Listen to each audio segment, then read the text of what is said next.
Hello and welcome to Mystic Visions with DrShiny.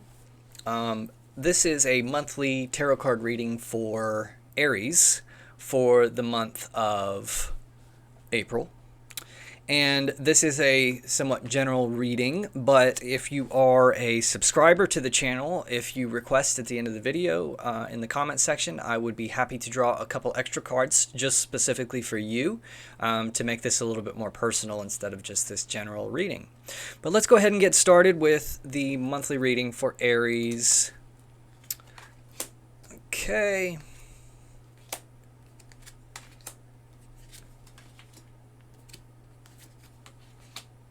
Right. I love this. This is a good reading here.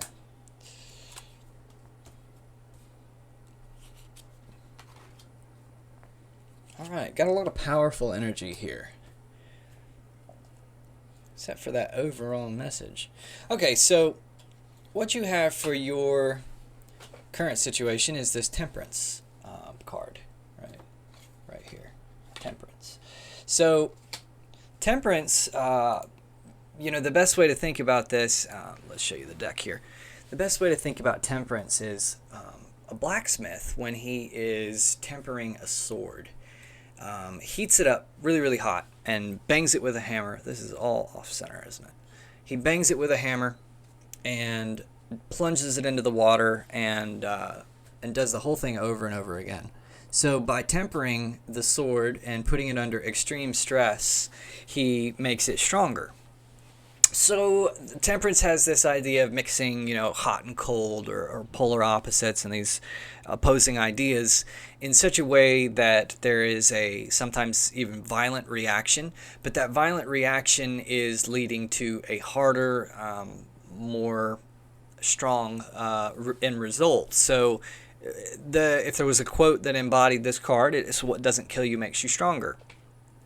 And it the idea here is to get you to have a little bit more stability at the end of this, or temperance, right? But the actual card itself normally points to sometimes a little bit more of a stressful or tumultuous environment.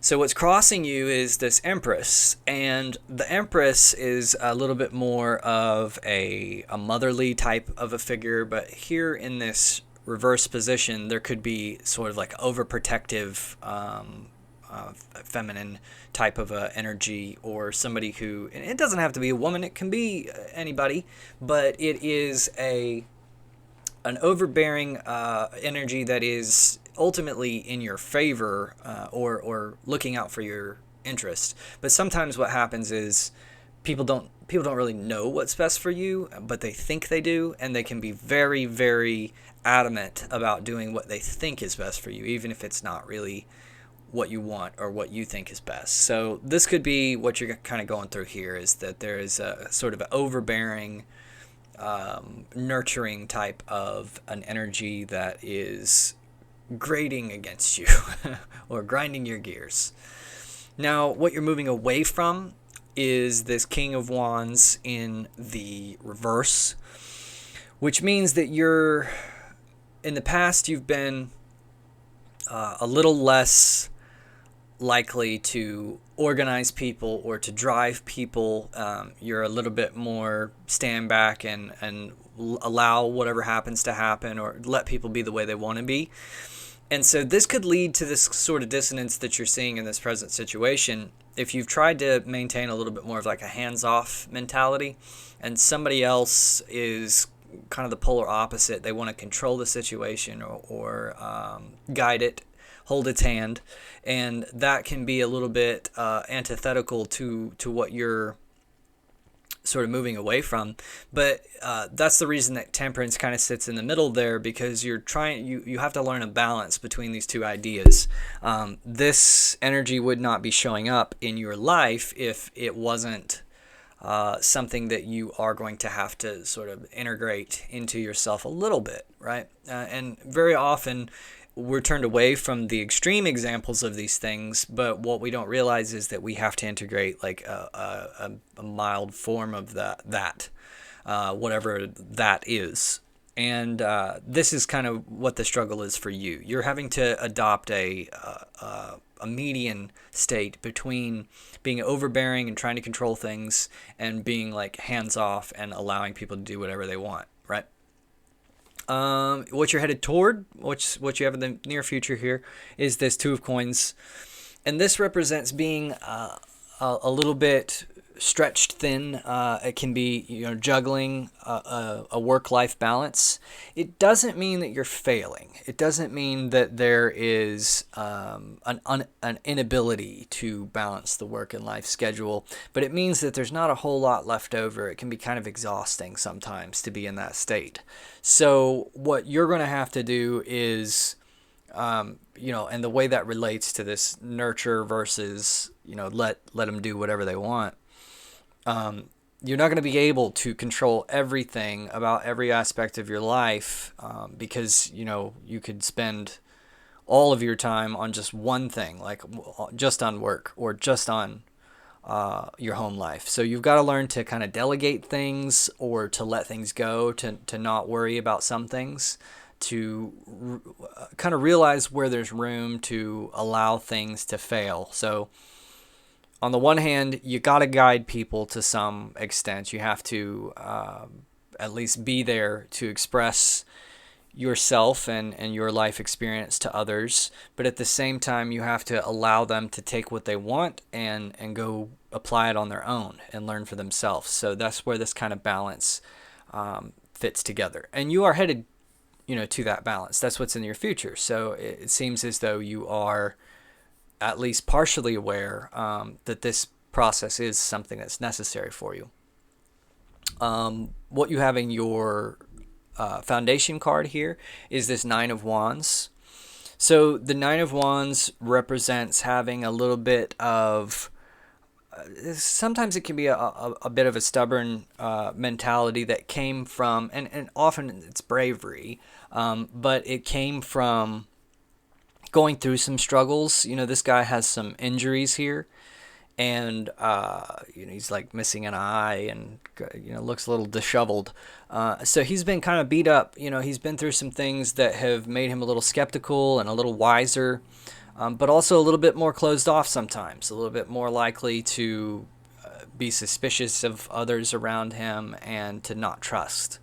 So that is something that you kind of have to work through. You have to be able to, and I should take a step back here. The foundation is kind of like the lesson that you're being taught, what's going on in the subconscious, which is bringing this lesson to be. Now, being that Empress energy is crossing you, it could be that you're helping somebody learn this, and you kind of have to figure out exactly what it is yourself. You're moving away from this King of Wands in the reverse, and so you may have had a somewhat of a hands-off approach in the past, but you have to be able to articulate why your approach matters, but also to integrate aspects of this Empress into your life in order to get that Empress kind of off your back, because she needs to integrate some of the aspects of that King of Wands. So there is kind of a give and take that needs to occur between these two opposing forces. Now, that Nine of Wands is what drives this energy is a feeling of experience, a feeling of having gone through something and feeling like you know how to handle a situation. So the difficulty there is to recognize that every situation is unique and things are not the same as they were when you were a kid, or it's not the same environment.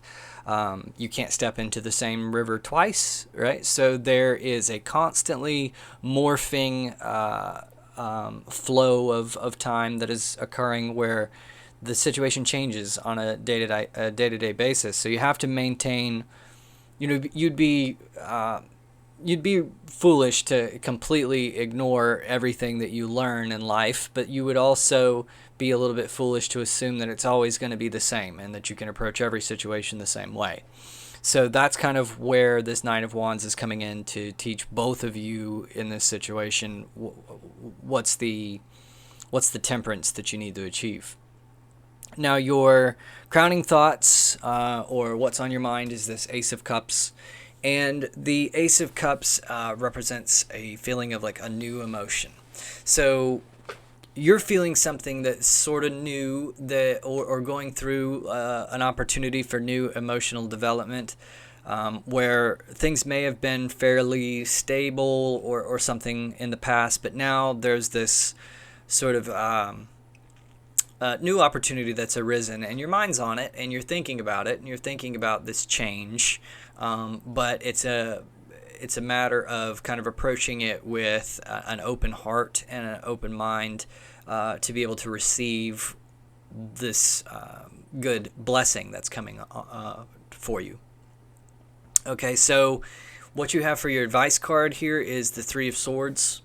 And this guy represents a little bit of a heartbreak. So in the advice category, what I would take this card can sometimes represent how in any life there's decisions to be made, and sometimes those decisions are not necessarily like right or wrong. It's not like there's a good decision or a bad decision, but rather it's just a choice has to be made, because you can't just stay still. So you gotta, left or right, it's fine, but you gotta choose. And anytime there is a choice to be made like that, where you really don't necessarily for sure want to go one way or the other, there is sometimes a tendency for you to feel upset. Okay, so if you're talking about, in this case, like the development of a child, right? There, I think, is a tendency for some parents to feel as though, you know, what they want is for the child to just kind of stay the same. So it's not that you're becoming something that they don't want. It's that you're becoming something other than you are constantly, just by virtue of growing. And so that can be difficult for a parent to deal with. So this is your advice. So I don't know if you need to hear that or if somebody else needs to hear that, but that is a useful piece of information for you. That there is always going to be some feeling of trepidation about any sort of change or any sort of diverting from what's going on, but you can't allow that, or you can't allow the fact that some bad things have happened in the past to prevent you from living your life and carrying forward either. So a lot of lessons to be learned from that heartbreak, from the Three of Swords. They say when your heart is breaking, your ego is breaking. So I don't know how accurate that is, but I like to think it is.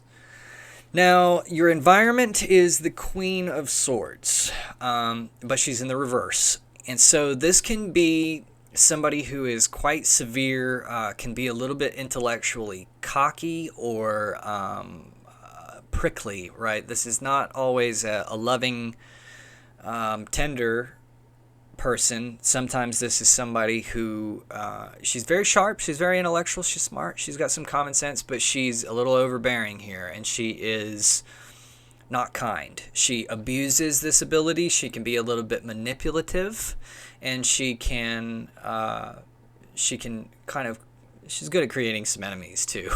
But she's also very scary, so not a lot of people want to cross her, you know. So there's that kind of an energy with this. And this is in your environment. So this isn't you, this is somebody around you, somebody that you know. It may be the person that you're struggling with in this quest for temperance. For your fears card, you have the Ten of Cups. So the Ten of Cups represents, it's a weird card to have in your fears, because the Ten of Cups normally represents like a celebration and a completion, emotional fulfillment, a happily ever after type of an energy, very positive energy.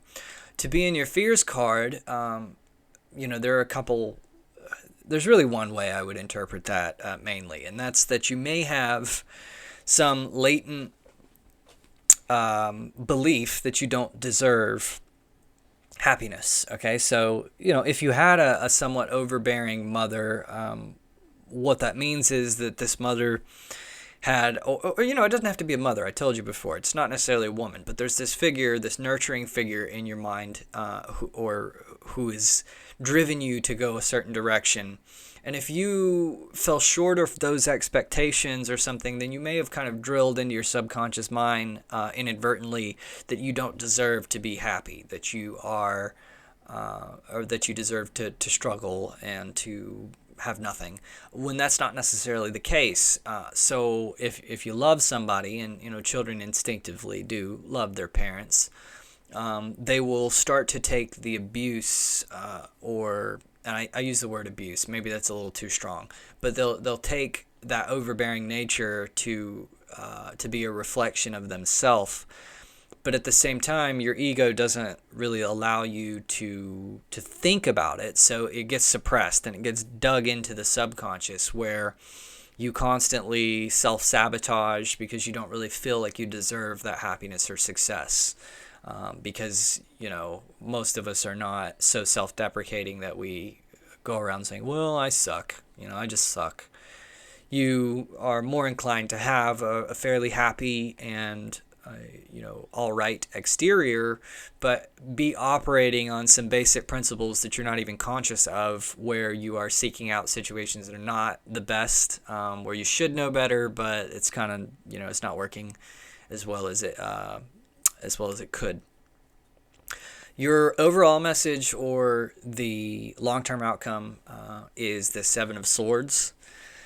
So this represents needing to get away with something, or needing to be slightly covert. So, and this, you can look at the long-term outcome as like where you're headed if things don't change from the way that they are. And the way I would take that is, if you're not able to find this sort of temperance, or even if you are able to find this sort of temperance, the forces which are leading you, or are conflicting with you to cause this temperance, this process of temperance, might not just go away.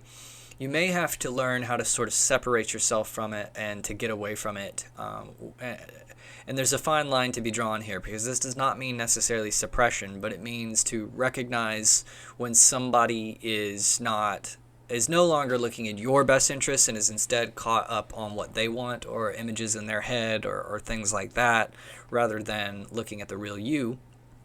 And it's time to sort of cut that out, or if not cut it out, to just pick and choose your battles and allow people to think whatever they want to think, if you're not going to be able to change their mind anyway, right? And that's how you achieve a sense of peace, and maybe another factor in achieving this strength or this temperance that you're looking for. Okay, so that's pretty much it for my Aries friends for April. And again, please leave me some comments. Let me know what you think, if you liked the reading, or if you didn't like the reading, or if it resonated. And also, as a reminder, if you are a subscriber, I would be very happy to draw a couple extra cards for you. And so just let me know in the comments if that's something that you'd like. All right, thanks for watching, and I'll see you guys next time.